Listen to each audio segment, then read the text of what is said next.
name is Kanehsatàke. I am from the community of Kanehsatàke, Mohawk community, 62 kilometers northwest of Montreal.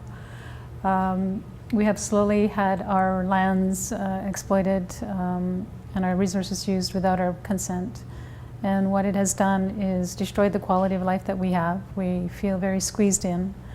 And our elders have always told us that we have to think of the 7 generations ahead. In my travels and the 21 years as an activist, I've learned that other Indigenous people also have faced the same kind of oppression through colonization, through policies that legalize the theft of our lands. And Indigenous leaders and elders have addressed the United Nations for many decades, warning them of stopping the kind of exploitation of resources, because it is not only damaging the earth, but it is poisoning the environment of not just human beings, but all creatures.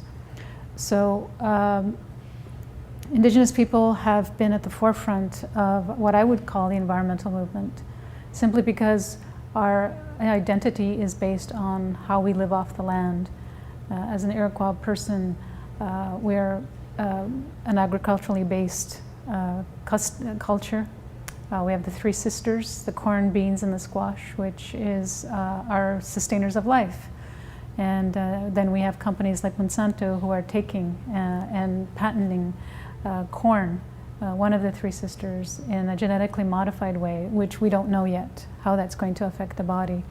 But I've seen over the years our planting season get shorter, our planting season becoming unstable because of either too much rain or not enough rain. It's not consistent. And for other Indigenous people, I know that they too are having problems, because when we do our ceremonies, when we do our festivals that acknowledge all the sustainers of life on this earth, we can never predict this is the date that we're going to do it. We can never predict what kind of weather we're going to have, because of human activity, because of pollution, because of the fact that most governments, especially in the developed world, see the dollar signs more than the human rights of everyone, but also the rights of Mother Earth and all the creatures that we depend on. It's not enough to preserve it in a botanical gardens. It's not enough just to document it on film. As Indigenous people, we require that the earth give back to us and us to the earth. It's an exchange of energy. It's an exchange of spirituality.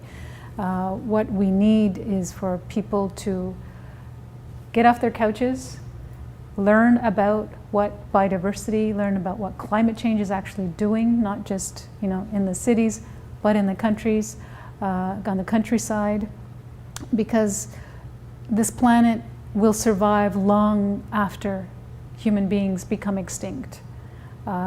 It's not about preserving the planet, it's about preserving the biodiversity, it's about preserving the environment for all the creatures to be able to live sustainably with us as human beings.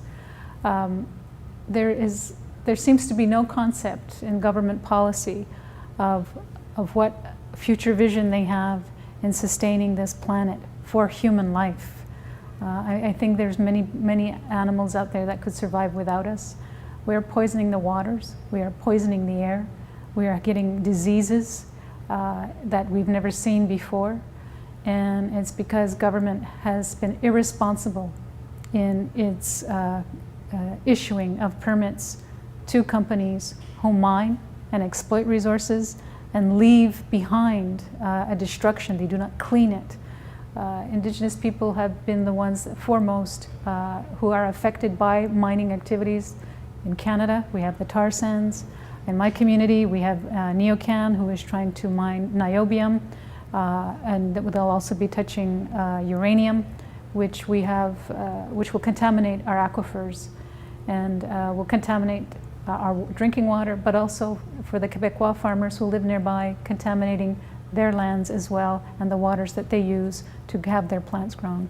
So it's really urgent right now. I think the urgency has been for many decades, but it's time that people actually wake up, stop being consumers, to the upteenth degree. Be aware of what you buy. We know you need to buy to survive. We know people need to work to survive. But we need to do it in a holistic way that is more respectful to the environment so that everybody can have a quality of life, not just a few chosen individuals. And thank you very much for the opportunity to speak.